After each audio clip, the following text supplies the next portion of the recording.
بسم اللہ الرحمن الرحیم۔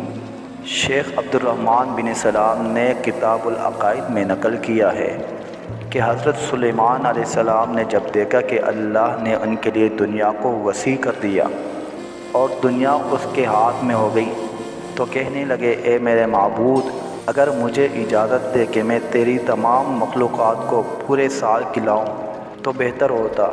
تو اللہ تعالیٰ نے ان کے پاس وحی بھیجی کہ تو اس پر ہرگز قدرت نہیں رکھتا۔ پھر درخواست کی، یا الہی، ایک ہفتہ، تو جواب ملا، اس پر بھی قدرت نہیں رکھتا۔ پھر درخواست کی، یا الہی، ایک دن، فرمایا اس کی بھی قدرت نہیں رکھتا۔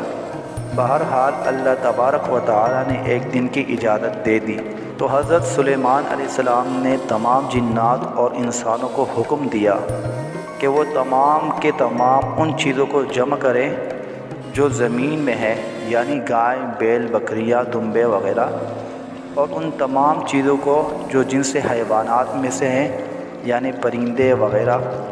جب جنات اور انسانوں نے ان چیزوں کو جمع کر لیا تو اس کے لیے بڑی بڑی دیگیں تیار کی گئی۔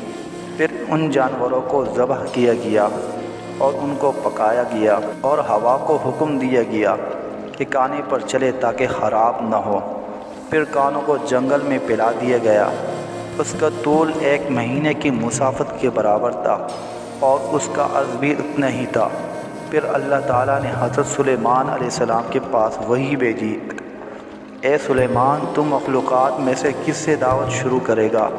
تو حضرت سلیمان علیہ السلام نے فرمایا کہ میں دریا کے جانوروں سے شروع کروں گا۔ تو اللہ تعالیٰ نے بحر محیط کی ایک مچھلی کو حکم دیا کہ وہ حضرت سلیمان علیہ السلام کی ضیافت میں سے کھائے۔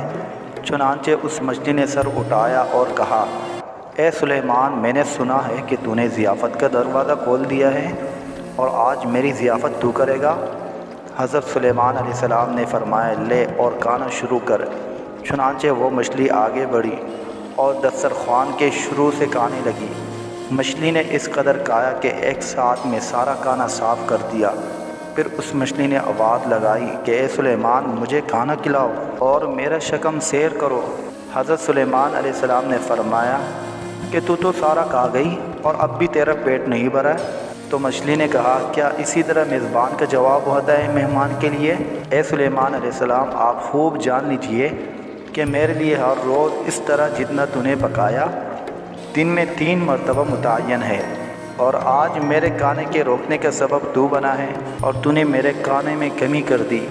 اسی وقت حضرت سلیمان علیہ السلام اللہ کے سامنے سجدہ کرتے ہوئے گر پڑے اور کہنے لگے، پاک ہے وہ ذات جو کفارت کرنے والی ہے مخلوق کی روزیوں کے ساتھ، جہاں سے مخلوق جانتی بھی نہیں کہ کہاں سے آتا ہے۔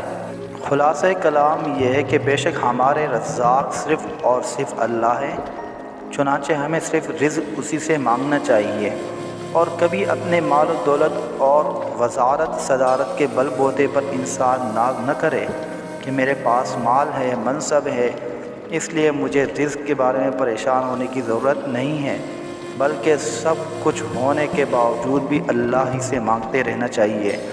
دعا ہے کہ اللہ ہم سب کو اس واقعہ سے سبق حاصل کرنے کی توفیق عطا فرمائے۔